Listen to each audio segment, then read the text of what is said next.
भारतीय reserve bank ने 2025-26 financial year के लिए अपनी तीसरी मौद्रिक नीति समीक्षा में शुक्रवार 6 जून 2025 को अपने रेपो दर में 50 बेसिस पॉइंट की कटौती करके इसे 5.5% कर दिया। यह इस साल एमपीसी द्वारा की गई तीसरी सीधी कटौती है। इस फैसले का असर आपकी जेब पर सीधे पड़ने वाला है, चाहे आप लोन ले रहे हैं या फिर फिक्स्ड डिपॉजिट में निवेश करते हो। एफडी पर ब्याज दरें घटने वाली हैं, यानी एक मुश्त पैसे लेकर हर महीने, तिमाही या लंबी अवधि पर बड़ा फंड बनाने वालों को झटका लग सकता है। साथ ही हर महीने लोन की ईएमआई चुकाने वालों को फायदा हो सकता है। आयन भारत की इस वीडियो में आज हम आपको आरबीआई के फैसले से पड़ने वाले असर और निवेशकों के लिए अब नई रणनीति पर विस्तार से बात करेंगे। लेकिन उससे पहले आपसे निवेदन रहेगा कि आप हमारे चैनल को सब्सक्राइब जरूर करें और वीडियो पसंद आने पर इसे लाइक करना ना भूलें। आरबीआई ने रेपो रेट में 0.5% यानी कि 50 बेसिस पॉइंट की कटौती की है। इसके बाद अब बैंक भी लोन देने की ब्याज दरें कम कर रहे हैं। फिलहाल ऐसा करने में सरकारी बैंक सबसे आगे नजर आ रहे हैं। दिलचस्प बात यह है कि आरबीआई के इस फैसले के बाद नए कर्जदारों के मुकाबले पुराने कर्जदारों को अधिक लाभ मिल सकता है। ऐसा इसलिए क्योंकि बैंक होम लोन पर जो एक्स्ट्रा चार्ज लेते हैं उसमें बदलाव कर सकते हैं। पहले से ही मार्केट में हिस्सा बढ़ाने की रेस में ये रेट पहले ही काफी कम थे। सबसे पहले आपको बताते हैं कि किस बैंक ने क्या नया बदलाव किया है। बैंक ऑफ बड़ौदा ने अपनी रेपो लिंक्ड लेंडिंग रेट में 0.5% की कटौती की है। इसे बैंक ने 7 जून से ही लागू कर दिया है। अब इसकी आरएलएलआर रेट 8.15% है।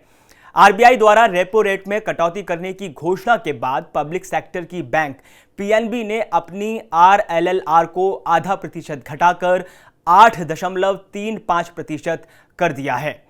बैंक ने यह भी जानकारी दी है कि इसे 9 जून से लागू कर दिया जाएगा। हालांकि पीएनबी ने अपनी एमसीएलआर रेट में कोई बदलाव नहीं किया है।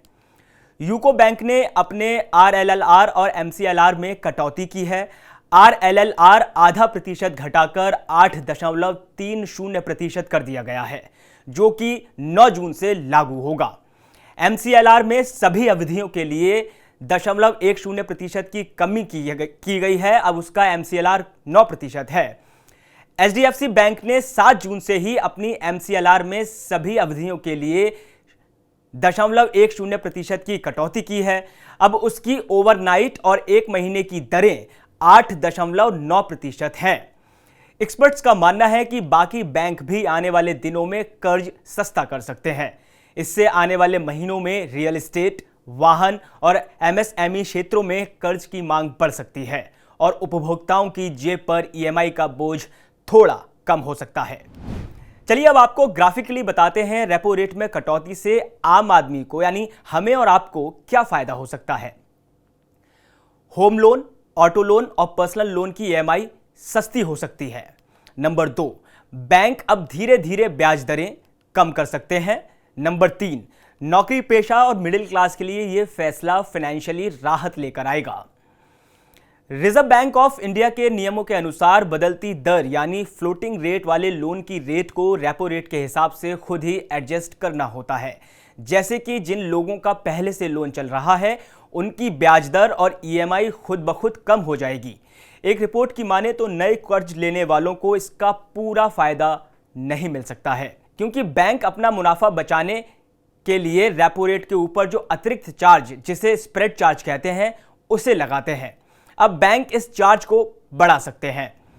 अब उन लोगों की बात करते हैं जो फिक्स्ड डिपॉजिट या सेविंग अकाउंट्स में पैसा रखते हैं और ब्याज के जरिए अपनी कमाई करते हैं। उनका कितना फायदा या नुकसान होगा। नंबर 1, ब्याज दरों में कटौती का नकारात्मक असर एफडी और सेविंग पर पड़ता है। नंबर 2, एसबीआई रिसर्च के मुताबिक फरवरी से मई 2025 के बीच में बैंकों ने एफडी दरें 30 से 70 बीपीएस तक घटाई हैं। नंबर 3, सेविंग्स अकाउंट पर ब्याज अब सिर्फ 2.70 तक गिर गया है। अब 50 बीपीएस की ताजा कटौती के बाद एफडी पर ब्याज और गिर सकता है। अब बात करते हैं, अगर आप फिक्स डिपॉजिट करते हैं तो आपके पास क्या विकल्प हैं।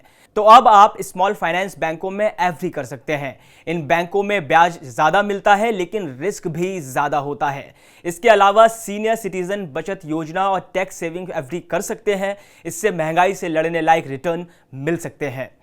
आप सीनियर सिटीजन सेविंग स्कीम में भी पैसा लगा सकते हैं।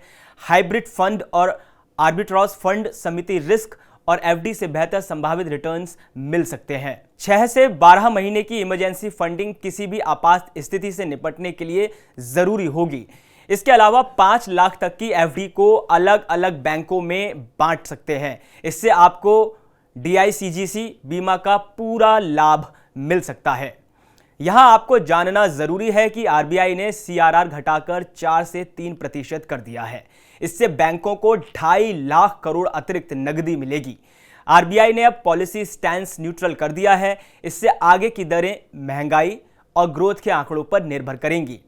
एनबीएफसी और रियल एस्टेट सेक्टर में रौनक आ जाएगी।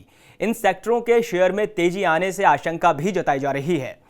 इसका सबसे बड़ा कारण है लोन की ब्याज दरों में कमी आना। वैसे आरबीआई के इस फैसले के बाद अब निवेशकों को सिर्फ एफडी पर निर्भर नहीं रहना चाहिए। उन्हें डाइवर्सिफाइड पोर्टफोलियो की तरफ कदम बढ़ाना चाहिए, जिसमें कम रिस्क और बेहतर रिटर्न वाले विकल्प शामिल हों।